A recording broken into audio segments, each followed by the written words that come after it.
Hello, everyone. I'm Nina Lund, host of Montana Multipreneurs.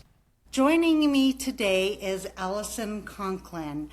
Alison is a photographer, writer, and a recipient of a heart transplant, and the founder of a magazine called Bonus Days magazine. After receiving a life-saving transplant in 2022, she created the magazine to help transplant recipients, chronic illness patients, caregivers, donors, and donor families feel a little less alone. Alison, welcome today. Thank you. I'm so happy to be here. It's so nice to be able to chat with you today. Thanks for having me. Yeah, thank you so much for being here.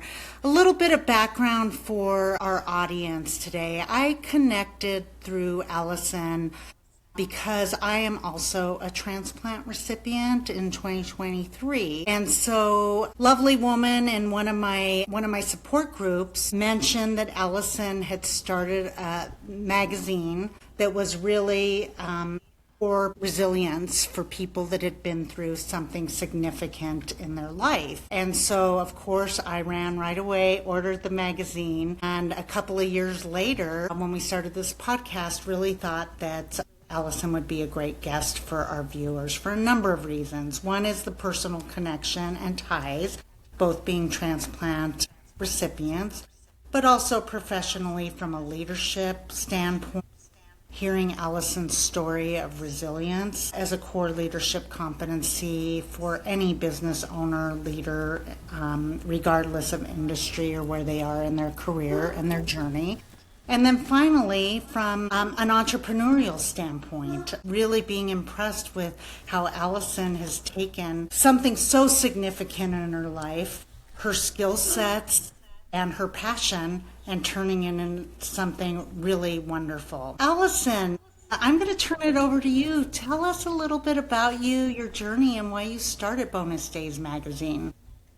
Yeah, oh my gosh, thank you. So, I was diagnosed with a heart disease when I was 13 years old, and this is the 90s. There really wasn't much out there. There wasn't the internet. Like, I'm totally dating myself. But I, felt very isolated. The only person I knew who had a heart disease was my mother. And a few months after being diagnosed myself, I watched her pass away right in front of me in the kitchen of my childhood home. And so, as a 14-year-old about to start their freshman year of high school, I was not, my biggest thing was life or death, and all of my friends were dealing with homework and assignments and crushes they had and, drama within friends group. And I was, seeing specialists and taking medications that, made me sick and just dealing with what my life was going to look like and the grief of losing my mother and all of these things. And I just felt like a total outsider. At that point, I fell in love with photography. I was an only child. I am an only child. Both my parents were organic chemists, and so they were really into photography and developing film.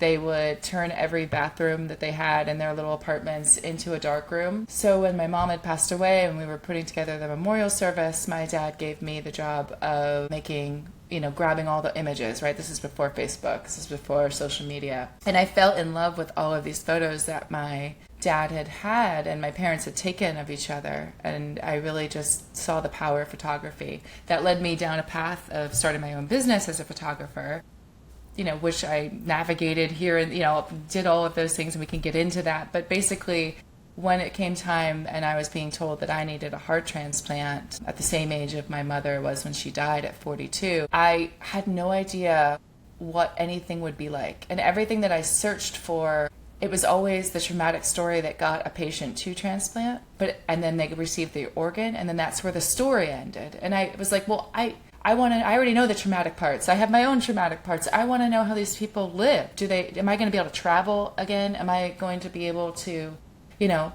go up flights of steps? What is my life going to look like? I had no idea. And so I just got to the point where it was like a year after my transplant, and I was like, what am I going to do with this life that I've now been given? And so I kind of did the intersection of everything that I've done professionally in my photography career and everything that's happened to me personally, and decided to have the brilliant and insane idea to come out with a print magazine in 2024. So that's a quick notes on how we got to where we are now.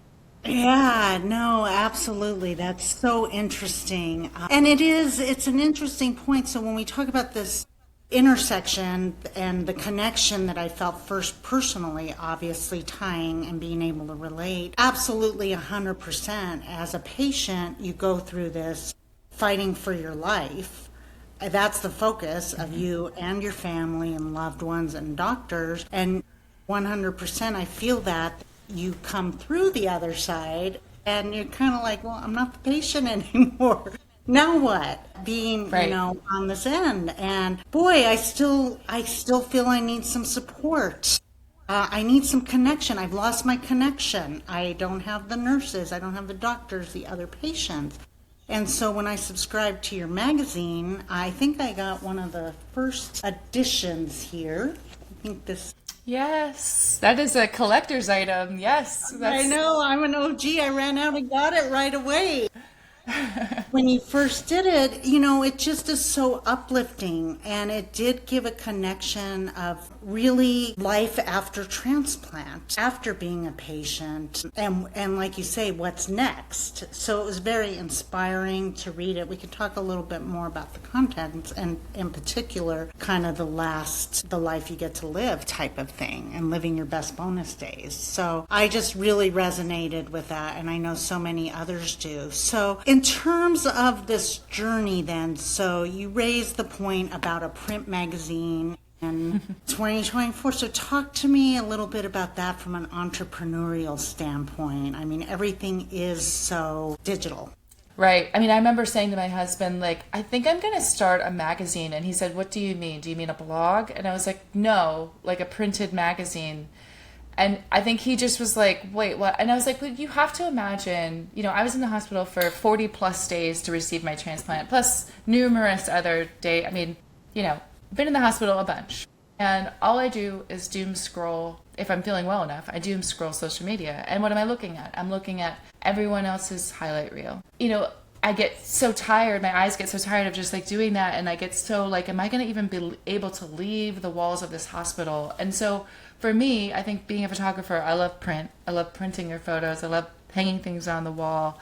And there's just something magical about having something tangible in your hands that you can disconnect for a second from your phone, immerse yourself in other people's stories, realize you're not the only one going through something, and see other people with scars like yours, see other people that speak the same language of chronic illness like you do, and realize that your life can still be beautiful regardless of what that treatment plan is, regardless of where you are. Like, it can still be remarkable. And so I just wanted it to be print. I know that eventually I'm hoping that maybe, I put some, because like you can't get that first issue anymore. So the fact that you have it is quite amazing. So thank you so much for the support from the beginning.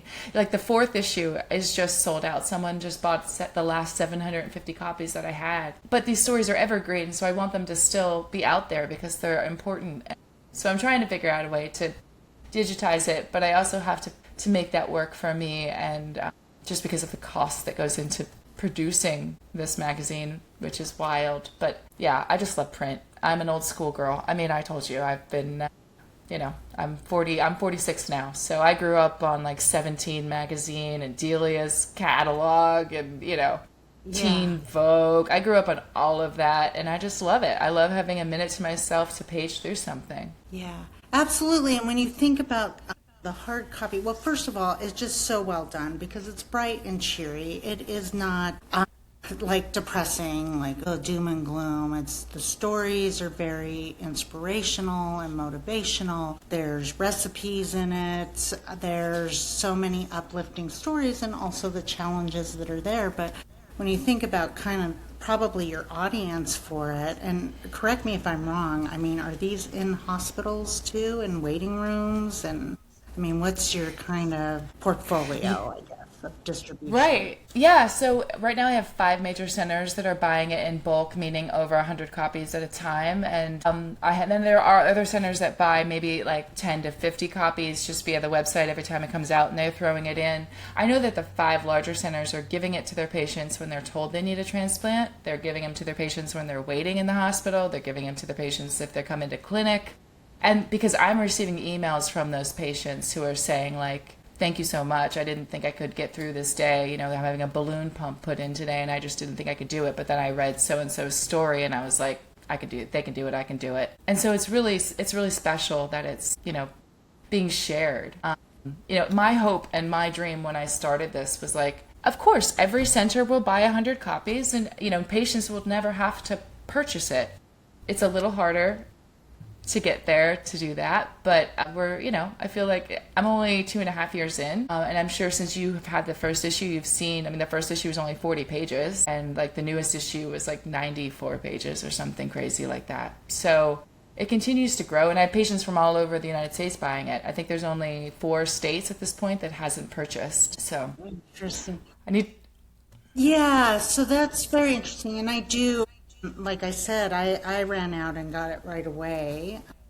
Have since, when I hear of people I'm focused primarily on people that are getting transplants. I realize it's for chronic illness and other things too, but generally through my support group and others, word gets out and people ask if you can talk to people that are pre-transplant or even recently post. And so I've even started just sending people whatever the current edition is, as like a, hey, like, look, there's some optimism here for you. But I'm curious as well in terms of your audience. So when you mentioned doing this, do you have a team? Do you have employees? Are you a solopreneur? No, I have, so it's myself, my husband Jeff, who will help me copy edit, and then I have 2 employees, so the designer Taylor, who designs all the pages, plus Shelby, who, if you're familiar with magazines, her family is Rodale. And so they did Prevention Magazine, Men's Health, Women's Health, Runner's World, like before it was sold a few years ago, but she is from that genre of magazines. So she's my second in command of like, I can't spell to save my life. And so she is a great copy editor and I'm always bouncing ideas. I probably drive her nuts. So it's basically like the 4 of us who are doing it. My husband just comes in at the end and like, he's also the grammar police. So got quite a few people because it's print. So it's like, if you make a mistake, there's nothing I can do about it, so that's the scary part about actually printing something. It's not like I could just go in and like refresh and fix my my spelling error or punctuation issue. So yeah. Yeah, that's so interesting. And so a little bit then along there with that. So I've seen some people like are very active on Instagram or podcasts as well. Is that something you're going to ever do as like a podcast, or are you going to keep it to print? What are your plans? Well, I always think about doing that. I do work still, so I'm working my job is able to support the magazine and then also the magazine, and so I just sort of run out of time. I think that it would be beneficial. I think people would enjoy it. We'll see if I can figure out a way to do all the things. Yeah. 24/7. Yeah, exactly. And I guess along those lines, maybe why I'm asking is because it's such an important role of the storytelling. I mean, you opened up with telling your story in terms of healing and connection and leadership overall and resilience. And I guess I'm just curious, it definitely comes through on the pages. It comes through on the verbal, on the podcasts I've seen from you. But I think when I look at even entrepreneurship, so a lot of times questions were asked as entrepreneurs is what's your why? And you kind of opened up by giving your why early on, but anything to add on that storytelling? I know that you're also a writer. Yeah, I think if you are dreaming of doing something, I think that there's, we were talking a little bit before we started this, that there's always I always second guess myself and thinking like, I think I even mentioned it in my editor's letter. I'm like, sometimes I'm like, what am I doing? Does this even matter? Do people even really like it? And I think that's going to come with any time that you put your heart into something. I do this because I absolutely love it. I'm not in it for the money. I haven't made, it's literally because I love it. And I feel like if I'm going to be part of this transplant community, I want it to be better than how I found it. And I think there's a lot of importance and power in that. And I think that everybody is so different in their story. And whatever it is that you're dreaming of doing, I just think you should go do it. I think that it's just one of those things. It's like, why not? We've both of us, right, are transplant recipients. And I don't know about you, but the night that they told me that they found a donor for me, a heart for me, I wasn't sitting there thinking about all the things that I'm glad I didn't do.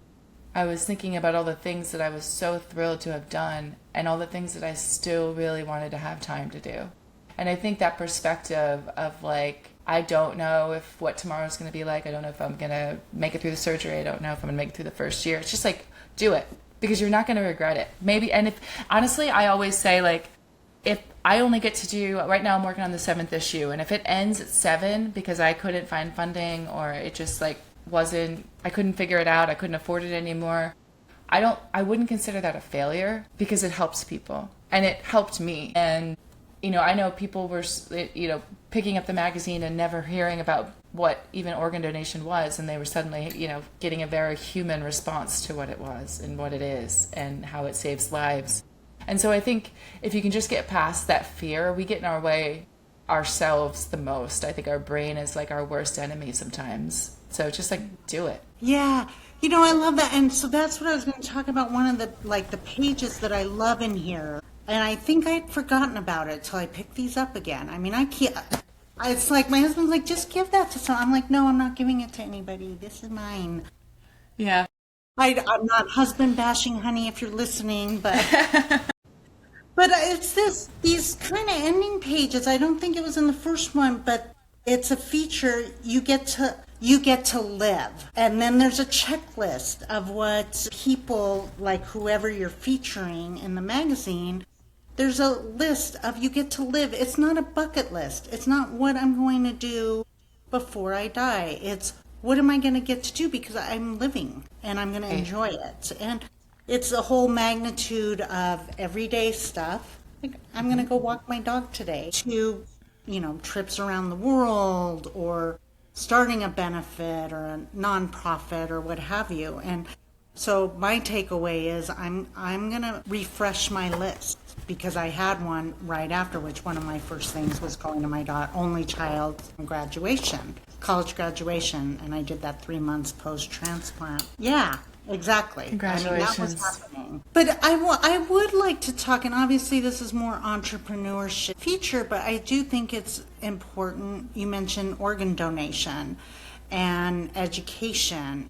And, obviously we are the beneficiaries of such an important, generous gift that is not taken for granted. I don't believe by any single transplant recipient that I've ever met, nor donor family.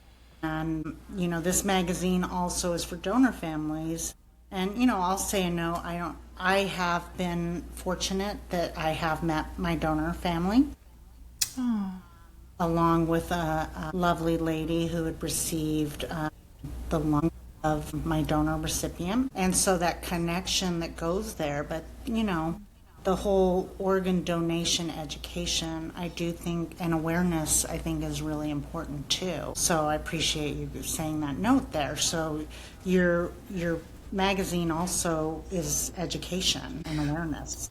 Right. I mean, the goal when designing it and dreaming it up was that I wanted the magazine to be pretty enough that even if bonus days didn't resonate with you or you didn't have anyone you knew that needed you'd still pick it up and you'd say, this is interesting. What is this? Right? Like, I just want you to pick it up. I want you to learn about organ donation. I want you to see human stories of it and realize it makes a difference. So yeah, I mean, I think that's really important, especially nowadays, is to just share how life-changing it is. And I think, unless I didn't know anything about organ donation, the only thing I knew is Izzy cutting the LVAD wire on Grey's Anatomy, right? And that's nothing. So I've learned so much and this is not just for heart transplant recipients, it's for all organs. And so I've learned so much. But what I think is the most powerful is that no matter how we got to transplant, no matter which organ we've received, we all have the same gratitude, we have the same anxieties, and I think that all of us collectively together, it's just so powerful. So yeah, absolutely. So what's next for you and bonus days in your journey? You mentioned the next edition coming out. I mean, what's on the plate for you? Yeah, so I'm working on the 7th issue right now, which is all about there's always a theme. This issue's theme is about Fred Rogers' amazing quote where he's look for the helpers. So it's all about the people who who help us, from obviously caregivers to doctors to social work. So I've been doing that. I photographed two of the main features already on Monday in New York City. I'm flying to Arizona and to Texas to do a few more of those features. I'm working on all of that. I'm accepting an award on behalf of the Chris Klug Foundation. They gave me an award for this magazine, which will be the second one that I won, which is really special. I mean, like, it's just nice to know that people are resonating with it and that people needed this as much as I need it. And I think sometimes we get in our own heads, no matter where you are and whatever you want to create, or, what business you want to start, and you think, does anyone else need this? And it's like, I think yes, yes, you should do it. Like, I feel like if you have an idea, just go for it. I know it's terrifying. I'm terrified every time. Just ask anybody that I'm, I ask my husband, ask my kids, they're always like, you've got this, Mom, you can do it. But so that's the big thing. I travel at the end of June for those places. I go to Aspen to accept the award in August. So it's exciting. That's so exciting for you. Do you do like guest speaker appearances too, or is it pretty? I do, which is new for me. I have been speaking and been asked to speak a ton. I have a big one coming up in New Orleans in September where I was asked to be a keynote speaker. So that's really exciting, and it's for the target audience, which is a bunch of transplant hospitals and the people who work there. So yeah, and so there's power in sharing your story, and there's power in just like who you are. And, sharing that with people, you never know who you're going to help. And I think that's the best part. Absolutely. 100%. Well, great. Well, anything I saw in your bio, you mentioned your dogs and stuff like that. Anything fun or that would surprise our audience that you have coming up on? You want to share? Yeah, my husband and I love to... one of our goals that we get to live is we want to go to all the MLB stadiums. So we only have about 10 more left. So that's exciting. I think we're doing Boston and Pittsburgh this year. And I have a Great Dane that weighs more than I do. He's 180 pounds. He's only a year old. His name is Harold, and he basically runs the entire house. And my son is... They do, 100%. And my son's leaving for grad school at the end of the month, so I'm preparing my heart for that because he's going all the way to California. So, yeah, I know. Yeah, he's getting a doctorate in physics. So. Wow, that's impressive. That must run in the family when you talked about your parents, too. So yes, yeah. I always say it skips a generation. That's what I always defended my math and science grades with to my parents, and, well, happy to say it was true. Well, we're lucky that you went this path. I feel very grateful for that. And then finally, I think is a little self-explanatory, but I do ask entrepreneurs, how did you name your business? How did you come up with bonus days, which is so perfect? Yeah, well, I think in the very beginning, so I was in chronic rejection for the first full year after my heart transplant. And so I had a ton of biopsies, and I started with the idea of, it was just exhausting, right? I was lost so much weight. I had to relearn how to walk. I couldn't go from sit to standing without help. I was in PT for almost a whole year to kind of relearn how to just be strong again. And I remember laying there at one of my biopsies, and the doctor looked at me and he's like, "How are you holding up?" And it was it wasn't how are you feeling? How are the what are your symptoms? It was just how are you holding up? And I was just you know what? I'm so grateful to be here on this side of it, because I could have died waiting for a heart, and I didn't. And I know that so many people do, and I know so many people can't even, aren't eligible for transplant. So I started just saying I get to, which I'm sure we've all heard before, but it was really my mantra of being that eternal patient, going for blood work once or twice a week, for an entire year. And then doing all those biopsies, I would say I get to. And so what I started to do was count my days post-transplant. And I would say, this is my bonus day. This is bonus day, 45. And look at all the great things that happened. And those great things were very small. Those were things I got to sit outside for a half an hour. I got to walk around. I got to see my son today. I got to watch my favorite TV show. Just very simple things that really felt like a huge win, because first of all, I wouldn't have been here if I hadn't received this heart. And even though it was a struggle at this chapter of my life, I was still very lucky to be experiencing these very normal, this dinner is really good, this cup of tea, decaf coffee is delicious. Like, and so every day I would write it down in my calendar, like bonus day, blah, blah, blah. And my husband would always say, happy bonus day 110. I'm so glad you're here. Like that would be his verb every day because he knew. And I think there was such, it wasn't just like, so glad you're here. It was like, he knew how hard it was for me to wake up and like go to PT and take my meds on time and like work on getting stronger, work on being able to walk. And so there was such power in that statement that is beyond just like the face value. And when I was dreaming about this, I was trying to figure out, like, I think one of the first things that I thought of was like borrowed or like, I couldn't think of like what I wanted. And then my husband looked at me one day, he's like, just call it bonus days. And I was like, yeah, I don't know why I didn't think of that. You're so right. And it just stuck. And I think all of us post-transplant can really relate to that statement of, we're here because somebody allows us to be. Somebody else's, right? Our donor, our surgeons, but all of the people in between that fight for organ donation and advocate for us. And so that's how that happened. Yeah, love it. Love it. And I love your merch. Your t-shirt, I think, says happy to be here. I don't have that one yet, but I'm going to get that. I have the Living My Best bonus days. So that's going up, and I count them too. And I let people know. So every day is a gift for sure.